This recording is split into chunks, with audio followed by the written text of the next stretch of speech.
Problem Planet by Winterbotham. Quibblers may shove dictionaries in my face till the end of the universe, and I will always maintain that almost anything you can name is a matter of good luck or bad. Every great man owes his success to luck of some sort. What made him great is what he did with his luck after he got it. Had I been born 11 years before Senator Clive Littlebrook, I might have been brilliant to the point of stupidity, as he was. Nobody planned that I should be 24 when he was 35, and a space pilot instead of a senator. He had 11 years to get smarter than me. But all of his brilliance and all of my youthful innocence couldn't have prevented our being space-wrecked on a lonely, uninhabited planet. We knew it was lonely and thought it was uninhabited, as it almost was. It was the second planet of an unimportant sun, Yuga 16, which lay unexpectedly in our path through hyperspace, while I drove him to an important committee meeting on Arcturus 3. As a result, I had to dump our fuel to alter our mass in order to avoid a direct collision, and naturally, there was nothing else to do but land on 2 Yuga 16. So we were marooned, and even if our radio had been powerful enough to send out an SOS, it would take years for a message to get anywhere. Clive was philosophical about it. After cussing me for 3 hours, he decided that we'd better make the best of our situation. We could fight when we had less important things to do. "I've always maintained," he said, "that even in the smallest detail, a human settlement must be political. And I've also believed that politics must be designed to fit environment." He always talked like that, so I wasn't particularly impressed till he had talked a good few minutes more, expanding his point. "So on this planet, we will have a one-party autocratic rule. I will be the head of the government, and you will be my constituency." "Huh?" "It is perfectly clear, Dave," said Clive. "I've had experience in political matters, therefore I'm more suited to governing the planet. You follow my orders and do all the work, and I'll do the planning and thinking." These might not have been his exact words, but that was what he said. I was mad enough to want to sock him right there. But I knew that we might get rescued some day, and he could throw his weight around almost anywhere. The only time I had the authority to shove Clive Littlebrook around was when he was a passenger on my spaceship, which he certainly wasn't now. "The first thing to do will be to find shelter, food and water," he said. "Don't be silly," I said. "We've got all those things on our spaceship." "We don't know how long we'll be here," said Clive. "Since the supplies on our ship are limited, we must try to be self-supporting." I've always liked that fable about the oak and the willow trees. One was big and strong, the other wasn't. But the willow tree lasted longest because it bent and swayed before the wind. So, with Senator Clive Littlebrook, I made like a willow tree. I humored him. I started out to explore the spot where our ship landed. A couple of miles away were some rolling hills covered with trees. Since we had seen a number of small animals, I figured there would be game there, probably water too. Clive came with me, not to explore, but because he couldn't order me around at long distance, and there's nothing worse to a politician than not being able to do any politicking. I was stuck with him. We hit a jackpot. Not only was there a clear stream running through a valley in the hills, but there was an abundance of small game, and there was a ruined city. Sometime in the past, this planet had been inhabited. Then something happened. Epidemic, war, famine, drought, or something we didn't know about had wiped out the intelligent life to a man. This had happened so long ago that even the bones had turned to dust. But the shell of his cities remained. "Too bad," said Clive. "This is going to make your task more difficult." "Why?" "You'll have the added duties of being the police force, the sanitary commission, and the city council," he said. "But there's no need for those things," I protested. "There's nobody to govern." "You will also have to be the populace." I could see that I was going to have the splittingest personality in the galaxy. "We'll have to establish a monetary system," Clive went on. "Unless there's trade, our city will perish." "That's one thing we don't have to do," I said. We had been standing in the stone framework of a building, and I had kicked a pile of dust with the toe of my boot. Under the dust was a mound of square, flat objects of gold. Coins. "We've already got money." Clive pounced on them. "My word," he explained. "We're wealthy." "Nuts," I said. "What can you buy with it?" "It's gold," he said. "There may be a bank in these ruins." "You were talking a while ago about food, shelter, and water," I said. "We've got the shelter and water, but we've still got to have food, unless we want those little rabbits for a steady diet." The animals weren't rabbits, but they were about rabbit size. We've got to have economics, said Clive. I'll pay for all the food you bring in, and you can buy your food from me. It sounded crazy, but I made like a willow again. In order for him to have enough money to pay me to work, I had to find a bank. A good candidate seemed to be a building larger than the others that nestled against a hillside, surrounded by trees.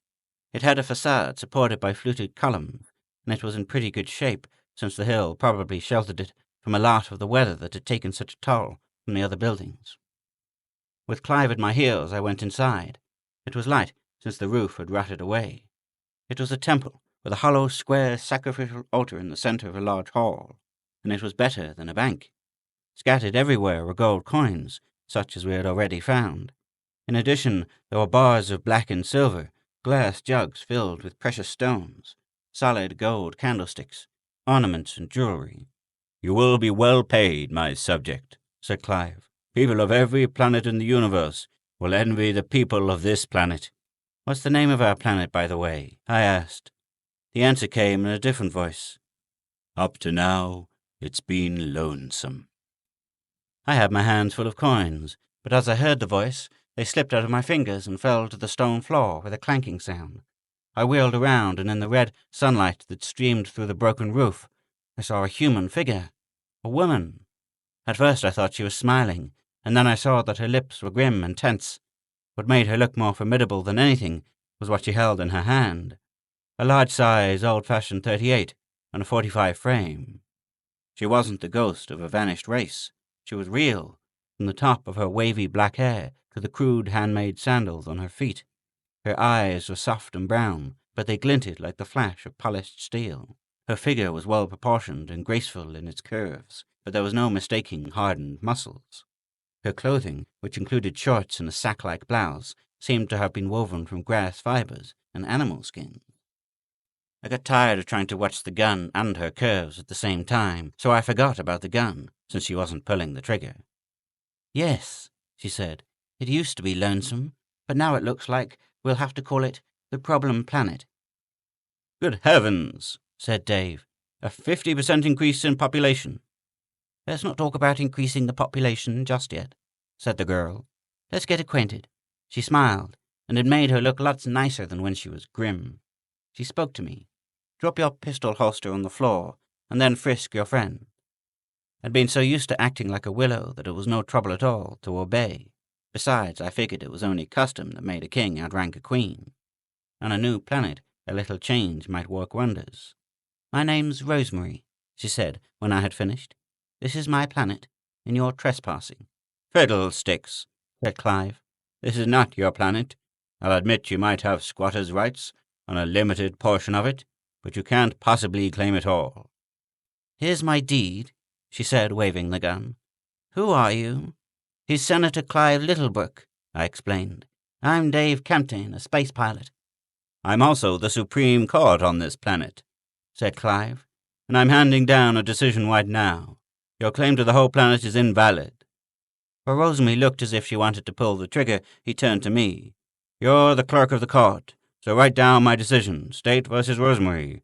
What's your last name, my dear? None of your business, said Rosemary. Oh, well, said Clive. Adam and Eve didn't have last names, and until the population is heavier, we won't need last names here. Here it's going to be Eve and Adam, if things progress that far, said Rosemary. My dear, said Clive, you must realize that we belong to the minority party. It will give us a chance to practice democracy in its simplest form. The first thing we'll vote on is disarmament. All in favor, say aye. Aye, I said. All opposed, signify by the usual sign. No, said Rosemary. I shall have to cast the deciding vote, said Clive. In view of peaceful relations, I shall have to vote aye. He smiled and extended his hand. Give me the gun, my dear. No, said Rosemary. My dear, you are establishing a bad precedent. Your stand may lead to war later on. You wouldn't want the blood of millions to be on your head. I don't want my blood to be on yours either, said Rosemary. Clive turned to me. Dave, as chief of the police, it is your duty to disarm the woman. She is violating the law by possessing firearms. We won't harm you, Rosemary, I said. I could see her point of view, but on the other hand, nobody likes to have a gun pointed at him. No, said Rosemary. Listen to reason. I said. "There are two of us, and only one of you. Sooner or later you're going to have to sleep, while we can take turns sleeping. You can't keep that gun pointed at us forever, so you might as well be a good sport." Said Rosemary. "My dear," said Clive, "you are an earthling. Certainly your instincts must be for the democratic way of life. A gun speaks of tyranny." It wasn't hard to figure she was an earthling. She spoke perfect English, and a 38 on a 45 frame isn't found on other planets, unless Earthmen brought them there. While I was curious about her origin, I figured that at the moment there were more important problems to solve. This one looked near solution. As I recovered from my initial shock of seeing a beautiful girl pointing a gun at me, I noticed the gun more than I did at first. There were unmistakable signs of rust, and a rusty gun is often more dangerous to the shooter than to the shootee. It was so rusty, in fact, that I doubted if it would fire, so I simply stepped forward and grabbed it. She seemed to have been waiting for this move. No sooner had I jerked the gun out of her hand than she seized my wrists, turned and pulled me over her shoulder in a snap mare. The next thing I knew, I had landed in a heap. "Want to try 2 falls out of 3? She asked. "No thanks," I said. I got up and examined my bruises. "As long as Rosemary is disarmed," said Clive, "we'll go ahead with our plans for democracy. The first step is a free election. I'll nominate myself for president and general manager of the planet." "I'll nominate," Rosemary began. "Sorry," said Clive. "Nominations are closed. Since there is no opposition, I'll move and second that I am elected unanimously. I congratulate you on your wisdom, since I'm the only one of our group who has had political experience." "Hey," I said, "aren't you pushing this thing a little fast?" "It is necessary to establish a civilized government quickly," said Clive, "and I assure you I'll be bipartisan in my government. I'll appoint you, Dave, as Secretary of State, and you, Rosemary, as the Secretary of... let's see, how about Secretary of Labor?" "No," said Rosemary. Clive didn't seem to be upset. "Well, we must expect opposition from the minority party. It's your privilege to refuse the nomination." "Comes the revolution," said Rosemary. "I was hoping we'd have no subversion," said Clive, "but if there is, it will be dealt with promptly." He turned to me. "Now I think we'd better go about checking our national resources." He leaned over and picked up a handful of gold coins and stuffed them into his pocket. Then he helped himself to some diamonds, emeralds, and rubies.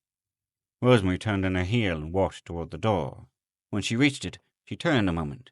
"When you get hungry or need me, I'll be around." Then she was gone. "That reminds me," said Clive, "we'd better look for food." He stooped and picked his gun off the floor. I said. "You ruled against armament." Clive hesitated. "But we should protect ourselves against wild animals." "Rosemary's been living here for quite a while," I said. "She admitted her gun was useless, so I don't think there are any dangerous animals. And I'm certainly not going to let her laugh at me by carrying a gun to protect myself from her, even if she is a lady wrestler." Clive nodded. "I see your point, but if we leave the guns here, she may get them." "I'll take care of that." I picked up both weapons and hunted till I found what probably had been a well. I dropped them into it, albeit with misgivings. Still, a woman's laughter is something that masculine pride would rather die than face. Women do laugh at men, but they do it politely, or where men can't hear them. Maybe Rosemary was laughing now. Without the guns, though, we had a more difficult food problem. We would have to trap animals or depend on fish, if fish existed in the stream that ran through the ruined city. And there were. I sharpened a couple of sticks with my knife, and we tried spearing fish. We decided that it would take a lot of skill and probably days of practice. We'd have to weave some nets, and this would take time too. I was about to suggest that we go back to the spaceship and live on what we had, when Clive found a clam. It was different from the terrestrial clam in that it was almost egg-shaped, but there was no mistaking what it was.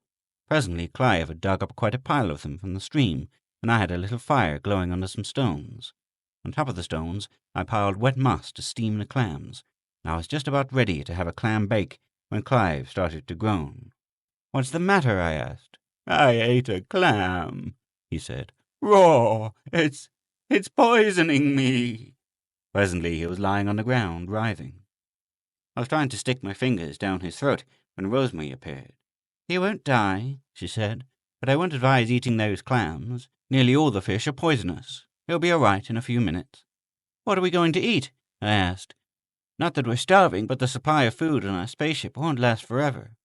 I have a garden, said Rosemary, and I've domesticated some livestock.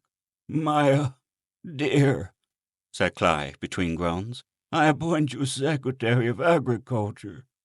Let's get some things straight, said Rosemary. This planet is not going to be like the Earth. But a democracy, my dear.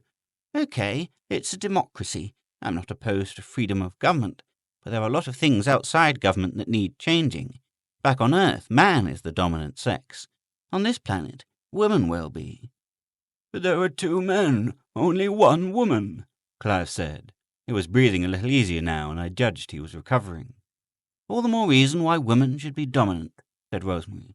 I'm more valuable. We're stronger. Women must have men to protect them. Any time you want to test your theory that you're stronger than I am, I'm willing, said Rosemary, and she looked perfectly able to take care of herself. I didn't know then how long she'd been on the planet, but she was hard as a rock. She'd taken care of herself in all kinds of weather, done everything a man could do in fighting against nature. Being a spaceman is no way to develop your biceps, and neither is being a senator. Said Clive.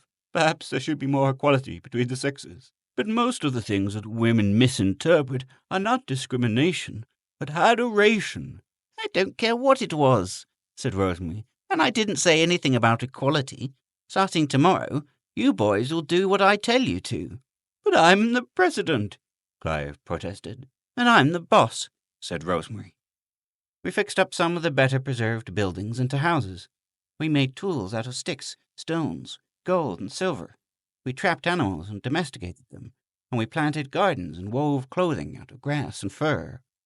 Rosemary showed us how to do most of the things, and then left us to do them while she explored the ruins and dug up items that told how the vanished race lived. They were humanoid, she told us once. I found a frieze that pictured the inhabitants. While the art was primitive, it was easy to see that they were a great deal like men. Probably their civilization will compare favorably with that of Rome in Caesar's time, although I haven't found much bronze. Probably they had iron, which has rusted away. I still haven't found what killed them. But for that matter, no one really knows what killed the dinosaur. Probably due to the fact that there's a critical point in the development of any species. When that point is reached, the species dies. But man went farther on Earth than here, I said. Sure, because the critical point on the Earth is higher than on Problem Planet. She paused and added, At least that's what my father thought. Your father? Yes, he was an astroarchaeologist, she explained. He brought me here when I was a little girl, only 12 years old, and he died here. I've lived alone in this ruined city ever since. Didn't he have a spaceship? Sure, but I didn't know how to run it. You mean it's still here? Can it operate? I suppose so. I don't know anything about spaceships. I almost yelled. Why didn't you say so? We could have been on our way to civilization long ago. She nodded toward Clive. He's so happy here, being the president of everything. Good heavens, girl, I said. Clive's a politician. He's got to have people. A whole planet full of people to really be happy. Right now he's... I stopped. Rosemary had tears in her eyes. Clive had been busy grinding some nuts into a sort of flour, and when he noticed Rosemary wiping her eyes, he rose and came over to where I'd been weaving while I talked to her. What's the matter? He asked. I decided to break the news by easy stages. Supposing we had a way to get off this planet, to go to the Earth, or 3 Arcturus, or somewhere we could live like human beings again. Wouldn't you want to go? Clive laughed. I've never had so much fun in my life, he said. Here I'm everything I wanted to be. I've got a nice political boss, and I'm the chief executive of a whole planet. I'm also the Supreme Court, and 1/3 of the voters. I've got more wealth than a nabob and no pressing appointments with people I don't like. Rosemary looked up at him. You like me? Certainly, Clive said. Woman has always been the dominant sex, the stronger sex, if you like. On Earth, she invented the idea that man was the big shot, but that was to keep man from being discontented. Equality of the sexes always has been a myth, but I didn't realize it until civilization was reduced to its simplest form. What about you, Dave? Rosemary asked. Personally, I like life on easier terms, I said. Not that it isn't pleasant here, but we have to work so hard. And we've been lucky not to have had any real sickness, except for the time Clive ate a clam, and that wasn't serious. But sooner or later we're going to need the science of medicine, and if we don't need that, we're going to have something else that civilization has, and we haven't. Furthermore, man is a gregarious animal. He may kid himself about how nice it would be to live on a desert island, but no matter how antisocial he is, he doesn't feel right without others around him, even if it's only to be disagreeable with them." "Isn't civilization a lot like the gold and precious stones in the temple?" asked Clive. "The stuff is no good unless we need it." "But it's wrong to have useful things and not use them," I said. "It's miserly." "Okay," said Clive, "but we have no other choice." "But we have," Rosemary broke in. "I just told Dave that I have a spaceship. You can go away if you wish, or stay. It's up to you. I didn't tell you before, because I hadn't made up my own mind. Now I have." "It's my mind that has to be made up," I said. "I'm the only one of us who can pilot a spaceship. No matter what you want to do, I've got quite a say in the matter." Clive sat down on the ground beside me. "So you're the most important one. You're the king for a day. If we want to go back to civilization, you're the only one who can take us." "Right," I said. "When we landed, you were top man, because you were a big wheel. Right away, Rosemary took the scepter because she was a woman, and women are scarce. Now I'm president of everything." "It's a democracy," said Rosemary. "We'll vote on it." "In view of the importance of the occasion, we should have a debate first," said Clive. "You first, Dave," said Rosemary. "Okay," I said. "We've shared everything, and since you've both probably guessed it anyhow, I'll admit that I'm in love with Rosemary. She hasn't given me the chance to tell her alone, so I'll tell the world. Here, I've got a 50-50 chance of getting her, maybe better, because I'm nearer her own age. But away from here, the odds go down. I'll go if Rosemary goes, and if she'll have me. Otherwise, we'll stay. Maybe Clive and I have to fight for you, Rosemary." "You next, Clive," said Rosemary. "If Rosemary goes with you, Dave," said Clive, "we'll fight. We're about evenly matched. Perhaps you're a little younger, but I'm still in my prime, and I've got experience. If Rosemary stays with me and lets you go away, there'll be no fight. In either event, it looks like I'm stuck here because I can't imagine you taking Rosemary and I back to civilization if you lost her." I looked at Rosemary. "Your vote," I said. "You see, Dave," she said, "I'm still the most important person on this planet. I can have almost anything happen just by the decision I make." "What is your decision?" asked Clive. She looked at me, then at Clive. "You started out playing politics," she said, "and it all comes back to the same old thing. Man and woman. Maybe that's politics, because nations are based on the family. But we have proved one thing, anyhow. Even in a civilization of only 3 people, each one has his moments of supremacy, and there must always be compromise or bloodshed. If we stay, the compromise must be polyandry. I must accept both of you as mates. If we go, one of you must be compensated for losing me.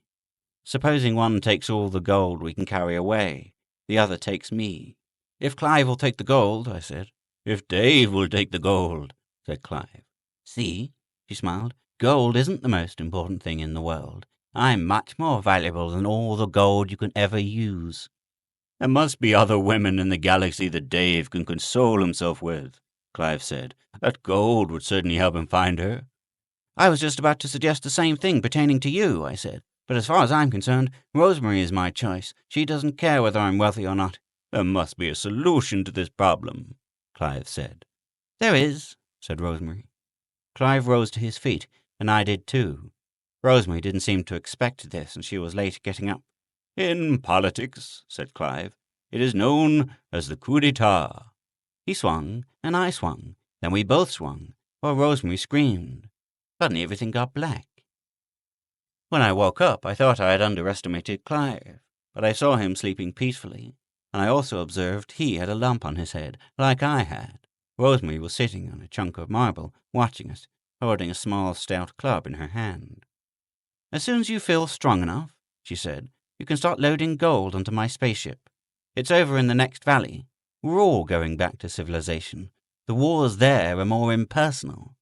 "You've made your choice?" I asked. "I have," she said, "but to avoid bloodshed, I'll not reveal it till we get home, unless one of you figures it out. What happens then? The loser gets locked up or placed under guard. I don't think, if you're the loser, you'd do anything silly like cracking up the spaceship. After all, there'll be a fortune in gold and consolation with another girl. I'm sure there is another girl in the universe." At the time, no, I didn't think there was. When we landed on Earth, we divided the spoils 3 ways, because Rosemary decided not to take either of us. Neither of you asked me to choose between you, she said, and that was the way to decide. You should have said, take one of us and the other will abide by your decision. That is what is known as compromise, even if it doesn't seem that way. The problem with men is that few of them can lose gracefully. You've got to start a war rather than a compromise. But losing isn't compromising, I pointed out. If you give up something and gain something, that's a compromise. How do you know you haven't gained by losing me? She said. I often wonder which of us she preferred back on Problem Planet, but considering the fact that we were probably the first men she got to know after her father died, I think she made a wise choice. Clive married a woman lawyer, and I married a chorus girl. Rosemary? She married a wrestler that could throw her.